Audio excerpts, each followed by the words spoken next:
السلام عليكم ورحمة الله وبركاته. أهلا وسهلا فيكم مرة تانية بمراجعة جديدة على قناة حسام تك. أندرويد 15 صار له حوالي 3 أسابيع نازل على أجهزة البيكسل، بس أنا صار لي فعليا عم جربه حوالي 3 شهور. يعني أنا كنت مشترك بالبيتا تبع أندرويد 15، جربت كتير من المزايا يلي كانت عم تطلع أول بأول بالنظام. بالإضافة طبعا لما نزل التحديث الأساسي نزلت التحديث الأساسي وشفت شو أحلى مزايا أو شو أقوى مزايا ممكن تكون بهذا النظام. طبعا في تغييرات كتيرة بالنظام إذا بدنا نروح نراجعها كل وحدة بتفاصيلها، بس نحن رح نركز على المزايا الكبيرة يلي رح تحسسك إنه في نقلة بالنظام، إنه صار في تغيير حلو بالنظام. وبالحقيقة أنا رتبت هي المزايا تبعا لشلون أنا شايف هي المزايا. يعني المزايا اللي شايفها عادية أو مانا كتير مهمة حطيتها ببداية الفيديو، بنهاية الفيديو حطيت المزايا يلي هي عن جد حسيتها فخمة، حسيتها إنه عن جد بتقدم إضافة على أندرويد، بتعطيك سهولة بالاستخدام، بتسهل حياتك باستخدام النظام. لهيك تابعوا الفيديو للآخر. إذا ما انكم مشتركين بالقناة اشتركوا بالقناة، اكتبوا لي تعليقاتكم الحلوة ولا تحرموني منها مثل ما أنا متعود عليكم. إذا في أي أسئلة أو أي اقتراحات أو أي شيء أنتم حابيني أعملكم إياه بالقناة كمان اكتبوا لي إياه تحت بالتعليقات. وصلوا لي الفيديو لعدد لايكات أكبر من العادة، بدنا إياه 500 لايك هاي المرة. ولا تنسوا أكيد تفعيل زر الجرس. كونوا معنا، شوفوا الفيديو للآخر، وبشوفكم بعد 10 ثواني.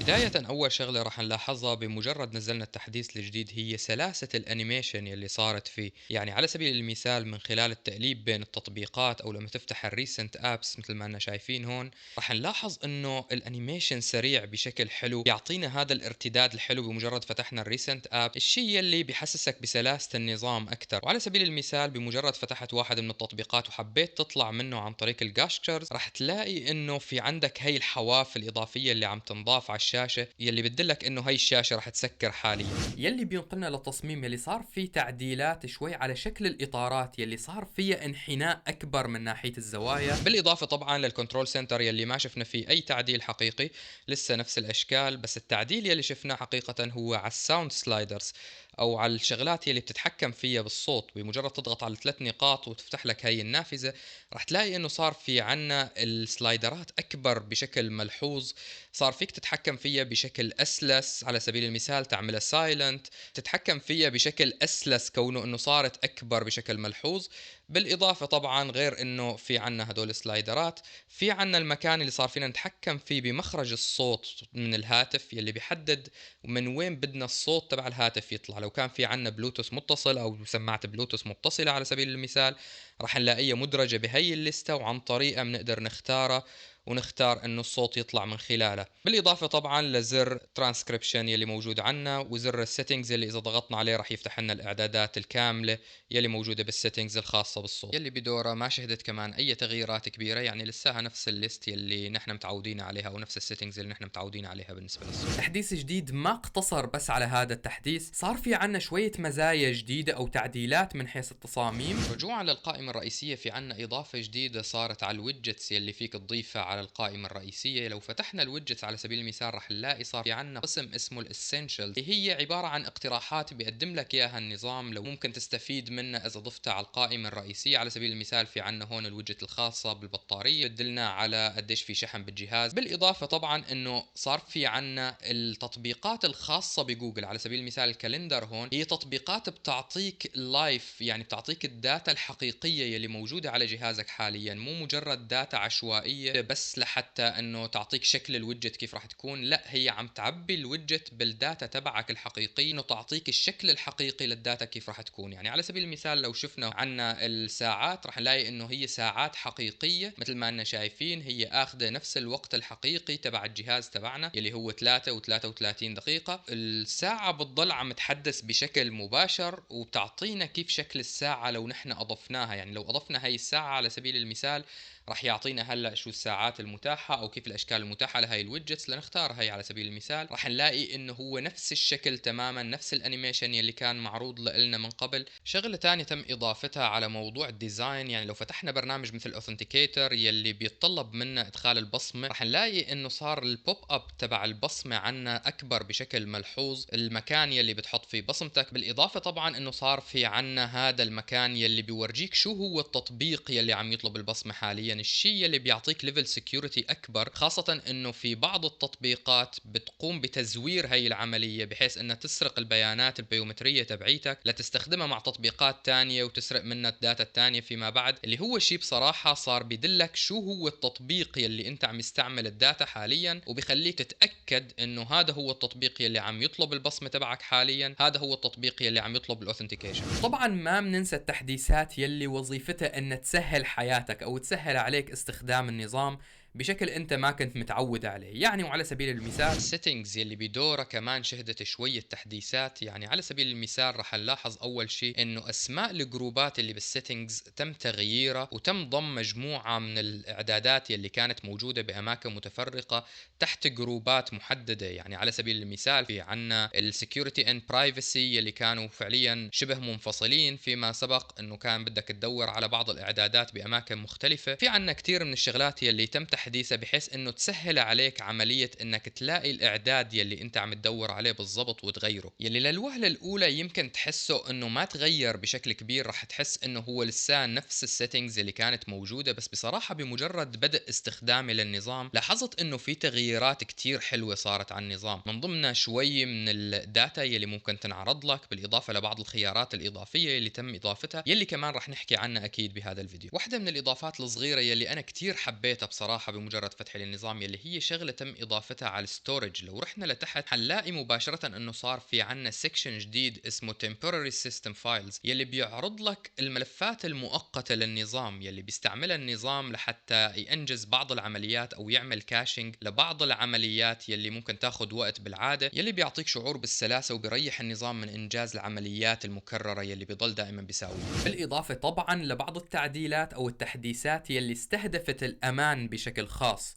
ويلي منبدأها بقسم السكيورتي اند برايفسي يلي تم التعديل عليها بشكل ملحوظ بحيث انه تضم معظم خيارات السكيورتي يلي انت بالعاده بتروح وبتدور عليها، بحيث انه جمعت لك اياها بمكان واحد لتلاقيها. هون في عنا البرايفسي كنترولز، في عنا البرايفسي داشبورد، البرايفت سبيس يلي رح نحكي عنها بشكل لاحق بهذا الفيديو. بس لنشوف هلا حاليا البرايفسي داشبورد على سبيل المثال يلي صار فيها مجموعه من الخيارات يلي بتدلك على كل البيرميشنز او كل السماحيات اللي موجودة عندك بالنظام، وشو هي التطبيقات يلي عم تستخدم هاي السماحيات، بدل ما كان لازم تفوت على الابس وبعدين تفوت على التطبيق، خيارات التطبيق تشوف شو هي البيرميشنز يلي عم يحتاجها. صار فيك ببساطة تكبس على سي اول بيرميشنز، تختار البيرميشن يلي انت بدك تشوفها او السماحية اللي انت بدك تشوفها، وراح تلاقي فيها لستة التطبيقات كاملة يلي عم تستعمل هي البيرميشن، ومن خلالها طبعا بتقدر تتحكم انك تضيف تطبيقات انه تاخذ هي البيرميشن او تحذف هي البيرميشن من بعض التطبيقات. بنروح للخيار الثاني اللي موجود عندنا يلي هو البرايفت سبيس، يلي بمجرد الضغط عليه راح يطلب منك البصمه. مجرد تدخل البصمه راح يقول لك انه يلا تعال نبلش الاعدادات. بمجرد نقول له يلا بلش ساين اب راح يبلش التجهيز لهي البرايفت سبيس، راح ياخذ شويه وقت، وبنقدر من خلاله ان ندخل حساب جوجل مختلف، مو بالضروره ندخل نفس حساب جوجل يلي نحن مسجلين دخول عليه بهذا التليفون. بمجرد ما تنتهي من الموضوع راح يسالك انه انت اللي راح تستعمل هذا الجهاز ولا طفلك هو اللي راح يستعمل هذا الجهاز. الشيء طبعا يلي بيعطيك كمان مستوى مراقبة أكبر إذا أنت عم تعطي تليفونك لطفلك لحتى يلعب فيه، لحتى يشوف شوية فيديوهات على يوتيوب، صار فيك تتحكم بهذا الموضوع بشكل أكبر. على سبيل المثال هون راح أعطينه أنا راح استخدم هذا الجهاز وراح يتم بدء إعداد البرايفت سبيس. هلا عم بيسألني بدي استعمل البن أو القفل الخاص بجهازي حاليا ولا بحب حط بن جديد. راح أقول له لا، تعمل القفل الحالي للجهاز. هون خلص العملية تمت. لو نزلنا لآخر شيء بالتطبيقات راح نلاقي إنه صار في عنا شيء اسمه برايفت سبيس. هون بمجرد الضغط الضغط عليها راح يطلب مني البصمة، حط البصمة فتحت عندي البرايفت سبيس يلي هي المكان اللي صار فيني شوف فيه التطبيقات، ضيف عليه ملفات خاصة لإلي ما بدي حدا يشوفها. على سبيل المثال لو حدا أخذ تليفوني، لو أنا عرضت تليفوني لصديق أو أعطيته يجري مكالمة أو شيء، بالإضافة طبعا إذا بدي أضيف شوية تطبيقات على علامة البلس وبيفتح لي جوجل بلاي يلي من خلاله في لي حمل التطبيقات يلي أنا بدي إياها، يلي هو بصراحة ما كان شيء جديد بالنسبة لإلي. يعني لو فتحنا الكنترول سنتر حنلاقي هي العلامة يلي هي مثل إنه صورة شخصية أو شيء يلي من خلالها بنقدر نضيف حسابات مستخدمين. هدول الحسابات يعني مثل ما أنا شايفين أنا في عندي حساب تاني، في عندي حساب الجست، وبقدر أضيف أي حساب أنا بدي إياه إضافي لأكثر من مستخدم لهذا الجهاز، يلي هو شيء كان موجود من أيام أندرويد 14 وحتى يمكن قبل. يعني على سبيل المثال لو ضغطنا على جست حاليا راح يفتح لنا مثل كأنه عمل ريستارت، هو طبعا ما عمل ريستارت بس كأنه عمل ريستارت، وحيفتح لنا حساب الجست، حيسجل خروج من الحساب الأساسي يفتح لنا حساب الجست. هون صار في عنا كمان شبه جهاز ثاني بنقدر ننزل عليه التطبيقات اللي نحن بدنا اياها او الملفات اللي نحن بدنا اياها، وراح تكون منفصله عن النظام الاساسي. بس هذا ما بيعني انه البرايفت سبيس حاليا هي شغله بدون طعمه. يعني هذا الشيء شفناه باللوكت فولدر تبع سامسونج من قبل، شفناه بخدمات موجوده على هواتف هواوي وشاومي، يلي هو شيء بصراحه حلو بحيث انك انت ما تضطر تسجل خروج من حسابك الاساسي، وبمجرد انت خلص تضغط على البرايفت سبيس تحط البصمه تبعك خلص فتحت البرايفت سبيس تبعك وخالص. شغله ثانيه من ادوات السكيورتي اللي صارت، على سبيل المثال لو رحنا على واي فاي ضغطنا على انترنت حنشوف الشبكات اللي نحن موجوده عندنا حاليا. لنفوت على تفاصيل الشبكه ننزل لتحت راح نلاقي انه صار في عندنا خيار اسمه برايفسي، يلي بمجرد الضغط عليه حيعطينا خيار صار له زمان موجود من ايام كمان اندرويد 14، يلي هو انه نحن نستعمل ماك عشوائي للجهاز تبعنا بمجرد الاتصال بشبكه الواي فاي، يلي بيضيف طبقه سكيورتي حلوه بصراحه، وخاصه اذا انت عم تتصل بشبكه واي فاي مفتوحه او شبكه واي فاي عامه. بس الخيار الجديد يلي صار حاليا يلي هو السند ديفايس نيم يلي صار موجود عنا، يلي بيسمح لك انك تخفي حتى اسم جهازك بمجرد الاتصال بشبكه الواي فاي، يلي مثل ما حكينا هي شغله بصراحه كتير مفيده وبتضيف طبقه سكيورتي كتير حلوه. بتطفي هذا الخيار خلص هلا الجهاز تبعك او اسم الجهاز تبعك ما عاد يتم مشاركته مع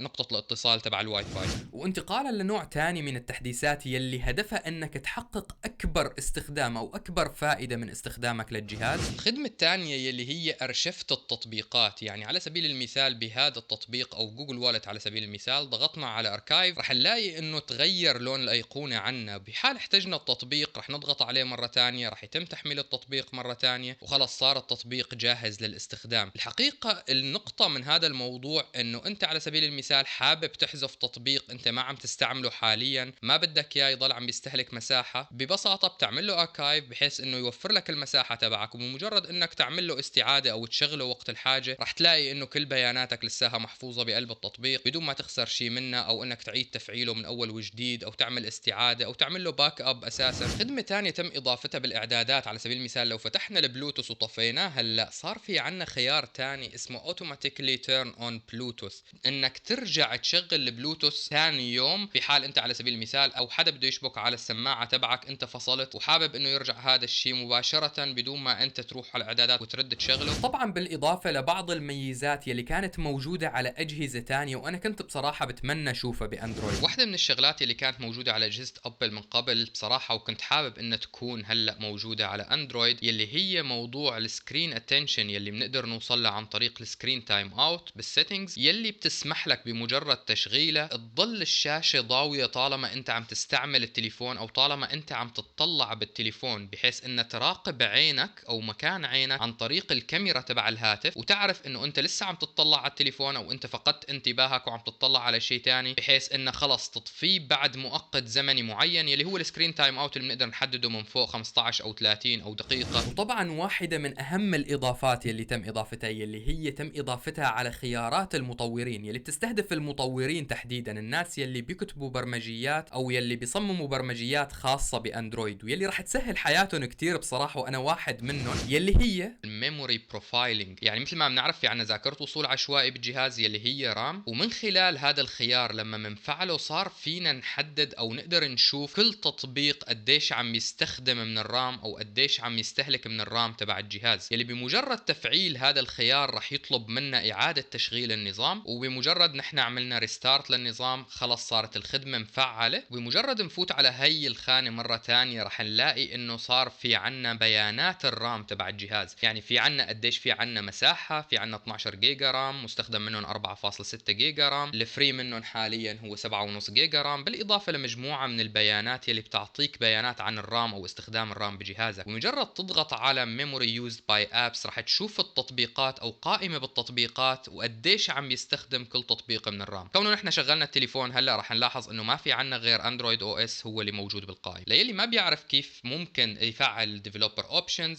فببساطه بتقدر تروح على خانة About Phone وبتضغط على البيلد نمبر لعدة مرات متتابعة ليعطيك الإشعار بأنه تم تفعيل وضع المطور، يلي بعدين من خلاله بتقدر توصل لهي الميزة. وافضل خدمه او افضل ميزه بالنسبه لإلي صراحه انا تركتها للاخير. انا من الناس اللي بيترك الشغلات الحلوه للاخير. كلياتنا بنعرف انه فيك تفتح على اندرويد، فيك تفتح تطبيقين بمود السبليت سكرين، تطبيق من فوق تطبيق من تحت بنفس الشاشة. الشيء الجديد يلي تم اضافته حاليا انه صار فيك تحفظ هذا الزوج من التطبيقات بمجرد انك ترفع الشاشة لفوق. صار فيك تضغط هون تختار انه سيف بير، وراح تلاقي انه طلع لك هذا الشيء على المين سكرين، يلي هو ببساطة حتى لو سكرنا التطبيقين حاليا رح نرجع، وفي حال ضغطنا على هذا البير اللي صار موجود عنا على المين سكرين رح نلاحظ انه فتح لنا التطبيقين مع بعض. يعني صار فيك دائما انه هدول التطبيقين محفوظين، رح يكونوا دائما مع بعض ورح يفتحوا دائما مع بعض. وهي كانت مراجعتي الكامله لكل الميزات يلي اجت باندرويد 15. طبعا هي الميزات يلي انا شفتها بتستحق المراجعه. يمكن لسه في ميزات تانية، في ميزات كتير ممكن انت اثناء استخدامك للنظام تبين معك بعض الشغلات، بعض الاختلافات. بس الشيء اللي انا حبيته، الشيء اللي انا حسيته عن جد مختلف وبيستحق اني احكي عنه، هو الشيء اللي حكيت عنه بهذا الفيديو.